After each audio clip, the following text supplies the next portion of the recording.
ఏది అయినా ట్రై చెయ్యి ఆచి చికెన్ మసాలా. ఆచి చికెన్ మసాలా.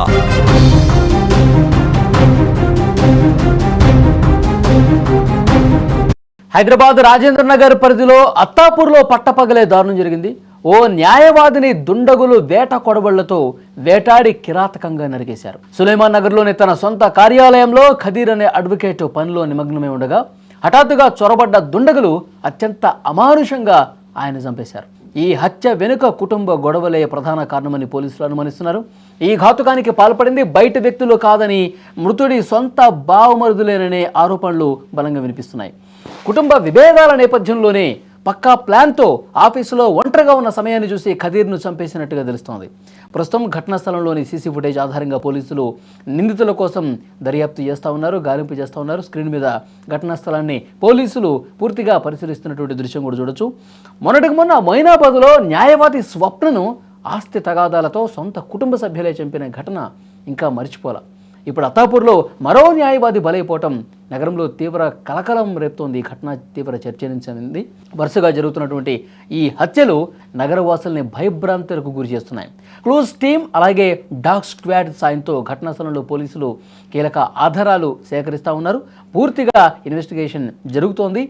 అసలు గతంలో జరిగినటువంటి ఈ హత్యను ఇంకా మరిచిపోకముందే న్యాయవాది మళ్ళీ ఈ విధంగా హత్యకు గురి కావటం అనేది తీవ్రంగా చర్చ జరుగుతున్నటువంటి పరిస్థితి.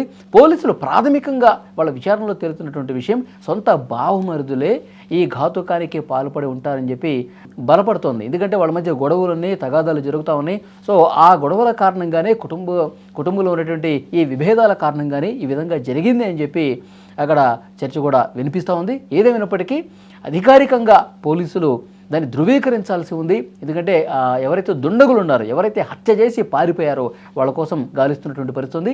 సో పోలీసులు అక్కడ దగ్గరలో ఉన్నటువంటి సీసీ ఫుటేజ్ పూర్తిగా పరిశీలిస్తూ ఉన్నారు. ఎవరెవరు వచ్చారో, ఎంతమంది వచ్చారో, ఎట్లా చేశారు ఏంటనేది కూడా వివరాలు సేకరిస్తున్నారు. అలాగే ఖదీర్కి సంబంధించినటువంటి ఇతర కుటుంబ సభ్యులను అడిగి కూడా సమాచారం తీసుకుంటున్నటువంటి పరిస్థితి ఉంది. గతంలో కూడా చాలా సందర్భాల్లో వాళ్ళ మధ్య గొడవలు జరిగాయి. కానీ ఈ స్థాయిలో ఉంటుందని చెప్పి, ఇలా చంపుకునే వరకు వస్తుందని చెప్పి ఎవరు ఊహించలేదు.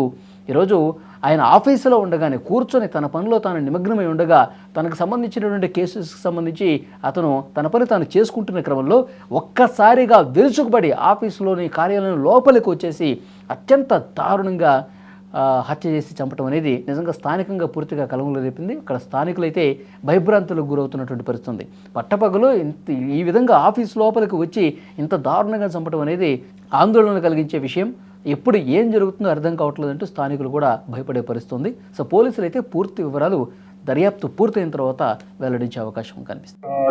2:30 बिटवीन 2:45 के टाइमिंग पे एक इंफॉर्मेशन आया सेंटलमेंट और ये we care online service centre में एक मर्डर हुआ बोल के इंफॉर्मेशन आया. इमीडिएट पुलिस यहाँ पे पहुंच रहा है और देखे तो कदीर नाम का एक 38 इयर्स का पर्सन को कातिल कर दिया. इधर एविडेंस वो आई विटनेस के साथ हम लोग जांच करें तो उसका ओन ब्रदर इन लॉ साले लोग दोनों आके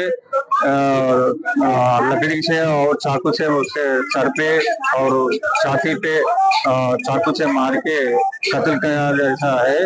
इमीडिएट वो लोग के फैमिली मेंबर के साथ पिटीशन ले लेके तो अभी इंक्वेस्ट कर रहा है. इंक्वेस्ट के बाद डेड बॉडी को उस्मानिया पे शिफ्ट करके पूरे इन्वेस्टिगेशन चल रहा. और जो उसके कत्ल किया वाले को पकड़ने के लिए स्पेशल टीम काम करे तो जल्दी वो लोग को अरेस्ट करके रिमांड करे.